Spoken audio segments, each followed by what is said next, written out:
तो प्रेम से बोलेंगे माँ। स्वर अपने आप में चिकित्सा है। अगर इसके आयाम को आप समझेंगे तो ये हर तरह से प्रतिपादित करने की प्रकृति से बड़ा गुरु कोई नहीं हो सकता। और उसी के रूप में माँ का जो शंखनाद है ये हमारे जीवन में सात्विकता को भरता है।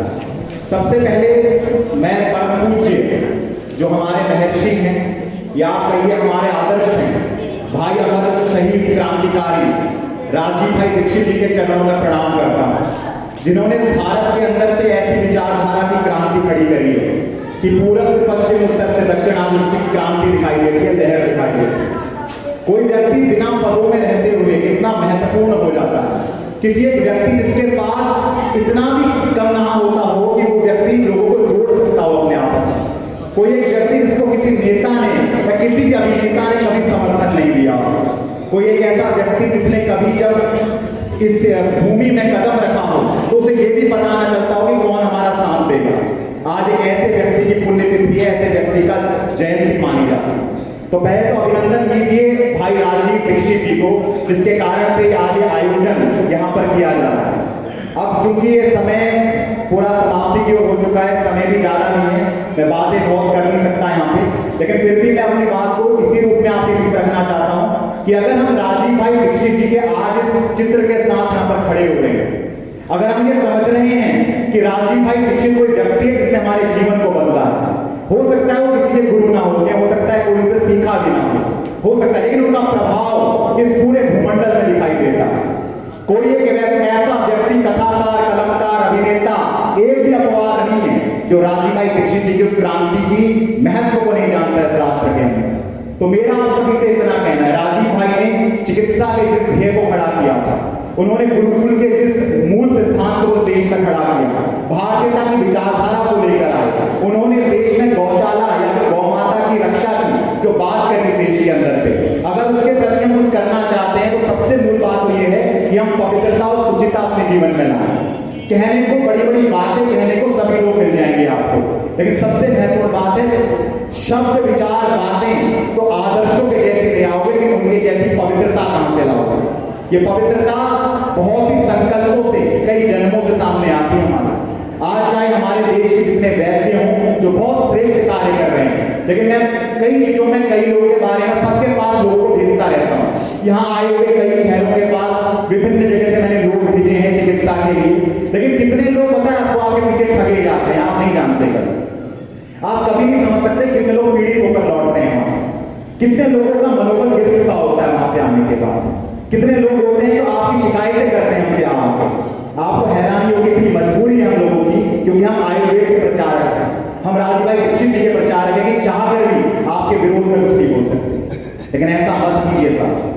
अगर आपने अपने कार्य को पूर्ण ईमानदारी, सच्चता, पवित्रता के साथ नहीं किया, मैं मानता हूं सब पे रिजल्ट नहीं आ सकते, कमियां होती हैं, नहीं होता हर चीज का इतना, कई जगह हो सकता है केस खराब भी होती है, लेकिन फिर भी अगर हम उसको अपना भाई समझकर, अपना बेटा समझकर, कहने का मतलब आयुर्वेद में यही भाव फलक है जो आपको अपनों की तरह जोड़ता है, वरना एलोपैथी और आयुर्वेद में अंतर क्या रह जाता है। अगर आप इसके एक रोगी के प्रति अपना करुणा भाव नहीं रख सकते, उसके प्रति आत्मीयता नहीं रख सकते, बस एक फॉर्मूला जो बना दिया आपने, टिक्की उसको थमाई होता है, इसको खा ले तेरी चिकित्सा हो जाएगी, आप ये तक नहीं देख पाए, हो सकता है उसकी स्थिति कितनी बेकार हो सकता है उसके अंदर कितने प्रभाव गड़बड़ होते हैं, लेकिन आपने एक स्टैंडर्ड फॉर्मूला उसको दे दिया व्यक्ति को। तो वैद्यों की ये परंपरा नहीं रही है भारत में, वैद्यों का आधार ही बहुत अलग है। और यहाँ पर जो भी ये पूरा आयोजन किया जा रहा है, इस पूरे आयोजन के लिए मैं शुभकामनाएं देना चाहता हूँ।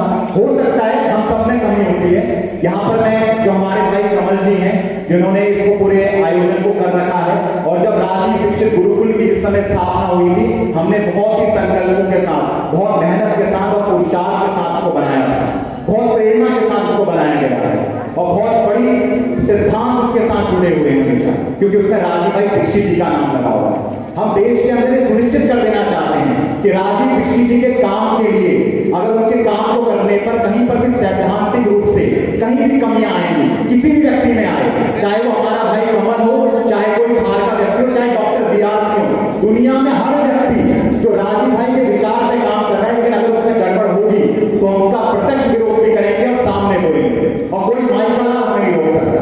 इस दूसरी हमने यही काम किया है। मेरा परिचय भी मैं आपको दे नहीं पा रहा हूं। आपको मेरा परिचय कभी मैं किसी और समय पे आपको दूंगा। इतना समझ लीजिए कि देश के अंदर पे हमने एक वैक्सीन पे आरटीआई लगाई थी, जिसमें गाय के रक्त का जिक्र आप सबने टीवी के माध्यम से सुना था। वो आरटीआई पूरे भारत के अंदर फैली।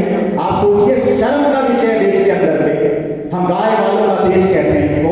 जिस देश में गाय के रक्त का टीका लगता हो, वहां पर वैक्सीन में गाय के रक्त का टीका आपके शरीर के अंदर लगा दिया। किस देश में रह रहे हैं आपके डीएनए को विकृत किया जा रहा है। जिस देश के कथाकारों के डीएनए को खराब कर दिया गया है। मंगल पांडे के संग यही घटना उस दिन घटित हुई थी। तो मंगल पांडे ने कभी अपनी नौकरी इसलिए नहीं छोड़ी कि अंग्रेजों का नौकर थे करके, कि उनको इससे आजादी मिली थी अंग्रेजों से। उनकी तो मस्त जिंदगी कट रही थी, सैलरी मिल रहा था, वेतन मिल रहा था, वेतन भोगी थे वो। समस्या तब खड़ी हुई जब पता लगा कि मेरा धर्म भ्रष्ट कर दिया गया है। और जब धर्म पर बात आई तो मंगल पांडे ने मेजर ह्यूसन को गोली मार दी। इतिहास है देश का।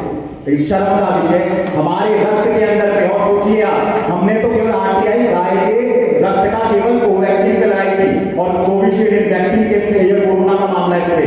लेकिन सरकार ने खुद को एक्सपोज किया और ये कहा पोलियो से लेकर जितनी भी वैक्सीन आप अपने बच्चों को लगा रहे हैं आज तक, उन सब में गाय का रक्त प्रयोग किया जाता है। सोचिए किस देश में रह रहे हैं आप, कितना बड़ा छल आपके साथ किया जा रहा है। तो ऐसे करते करते इस देश में गौमाता को राष्ट्रमाता का सम्मान दिलाने के लिए एक बहुत बड़ा अभियान चला रहे हैं विगत 10 वर्ष से।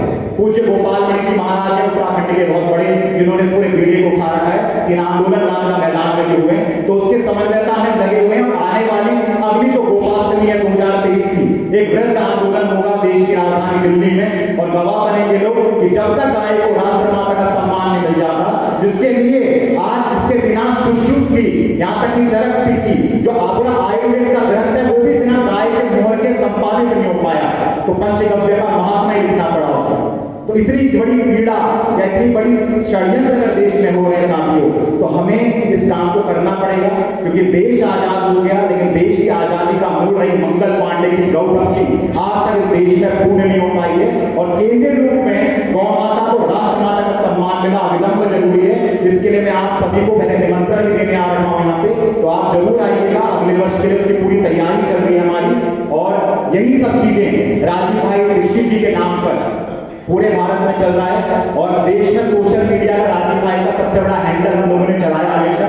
सोशल मीडिया के माध्यम से उनका विचार प्रचार प्रसार जितना हो सकता था हमने किया है। और हम उनके प्रचारक के तौर पर इस देश में काम करते हैं, चाहे वो वर्धा हो चाहे कहीं हो। हर जगह पर इस काम को चलाना और फिर सिद्धांतों और मूल्यों को रखे रखना हमारा ध्येय है। क्योंकि नेताओं से लेकर हर व्यक्ति राजीव भाई का नाम लेने लग गया, ये समझ लीजिए आप। एक बात समझ लीजिएगा, जो भी कमल जी ने आपको कही वो बात बड़ी महत्वपूर्ण है। कहीं ऐसा ना हो राजीव भाई दीक्षित भगत सिंह बन जाए। हमें राजीव भाई दीक्षित जी को भगत सिंह जी बनाना। और गलती से अगर आपने को भगत सिंह बना दिया तो इससे बड़ा अन्याय इनके साथ कुछ नहीं हो जाएगा। क्योंकि भगत सिंह तो वामपंथियों के लिए हैं, भगत सिंह तो जिहादियों के लिए रखे। भगत सिंह तो आप देखेंगे सबके हो गए हैं, क्योंकि भगत सिंह को एक प्रतीक बना दिया गया अपने अपने हितों के लिए पूरा करने के लिए। लेकिन आप देखिएगा आने वाला जो दशक है 2030 तक का, जो न्यू वर्ल्ड ऑर्डर की हम बात करते हैं, इसको खत्म करने का जो ध्येय बनेगा असली, वो गौ क्रांति और अपने आप में ही राजीव भाई दीक्षित जी की क्रांति बनेगी। और 2030 से पहले न्यू वर्ल्ड ऑर्डर के चक्र को भेज डालेंगे तो केवल राजीव भाई दीक्षित जी के ही समर्थन करके दिखाएंगे। तो साथियों, अपनी वाणी को विराम की ओर ले जाते हुए इतना ही कहना चाहता हूँ। मैं जो भी चीज कमल भाई के द्वारा की जा रही है, इसके पूरी तरह से इसका बहुत ही अनुमोदन करता हूँ, बहुत अच्छा हमें लगता है। और जो उन्होंने इसमें प्रमाणिकता की बात कही है कि चिकित्सा के क्षेत्र में हम एक नई क्रांति प्रारंभ करें, एक नया प्रकल्प बनाएं। क्यों नहीं चिकित्सक एक साथ होकर एक अपनी कम्युनिटी को बनाते हैं। जैसे एलोपैथी के डॉक्टर कॉम्पिटिशन नहीं करते हैं, वो आपस में भेजते हैं एक दूसरे के पास। अगर हमने एलोपैथी के संसार में जाएंगे तो उनकी एक अपने आप में लॉबी बनी हुई है। तो क्यों ना आयुर्वेद अपनी लॉबी को बनाए, एक स्वतंत्र लॉबी हो जहां पर स्वतंत्र मंथन हो, चिंतन हो, अपने आप में आपस में द्वंद ना हो, ईर्ष्या ना हो, कहीं पर भी ऐसा द्वेष ना आए।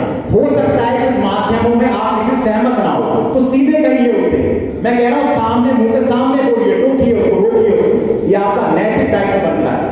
आपने इतने समय तक काम किया, लेकिन और साथ में जितने चिकित्सक हमारे लोग हैं, ये जैविक खेती जैसे हम कहते हैं अपने आप में जो यूरिया डीएपी की खेती है, जैसे हम कहते हैं बीजों की बात है, औषधियों की बात है, इसके विरोध में अपने शब्द दीजिए, सोशल मीडिया में इनका प्रचार कीजिए। केवल अपना कार्य करना नहीं है हमें। आप जहां चिकित्सा कर रहे हैं वहां पर जो चिकित्सा के विरोध में जो दूसरी लॉबी खड़ी है उसका भी विरोध कीजिए। एक परिवार देखिए फिर किसकी हिम्मत है आपके सामने खड़े होने की। एलोपैथी का एक व्यक्ति आपके सामने आंख से आंख नहीं मिला पाएगा अगर आपने हाथ से हाथ मिला लिया आपस में। तो इस तरह से आप बहुत बड़ा काम कर सकते हैं। और मुझे तो पूरा विश्वास है अगर आप राजीव भाई ऋषि जी से इतने भी जुड़े हुए हैं, अगर आपने उनको थोड़ा भी समझाया साथियों, तो निश्चित तौर पे आप एक परिवार की तरह काम करेंगे। और इसके बाद कुछ नया निकल कर आएगा। कमल जी में कुछ कमी पेशी होती है, आप बोलिए उनको, ये मैं आपको यहाँ मंच से कह रहा हूँ। देखिए गलती सब व्यक्ति कर सकते हैं, गलत सबका हो सकता है तरीका।